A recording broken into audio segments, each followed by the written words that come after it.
Action. Dry skin care గా కీరదోస, కలబందను చెప్పవచ్చు. డ్రై స్కిన్ సమస్య నివారించడంలో కలబంద నేచురల్ మాయిశ్చరైజర్ గా పనిచేస్తుంది. ఇది డ్రై డామేజ్ స్కిన్ ని నివారిస్తుంది. ఇది చర్మానికి కాంతినిస్తుంది. వేసవిలో ముఖానికి, చేతులకు అలోవెరా జెల్ ను అప్లై చేయడం వల్ల డ్రై స్కిన్ తగ్గిపోతుంది. అలాగే కీరదోసకాయ డ్రై స్కిన్ నివారించడానికి ఎంతగానో ఉపయోగపడుతుంది.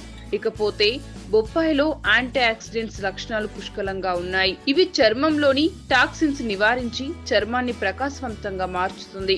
ఇంకా డామేజ్ స్కిన్ ని నివారిస్తుంది. చర్మానికి తగినంత తేమను అందిస్తుంది. బొప్పాయిని పేస్ట్ చేసి ముఖానికి అప్లై చేయడం ద్వారా మెరిసే చర్మ ఛాయను పొందవచ్చు. కీరదోసకాయలో ఉండే నీరు పొడిబారిన చర్మానికి పోషణను అందిస్తుంది. దాంతో స్కిన్ సమస్యలు దూరం అవుతాయి. యాక్షన్.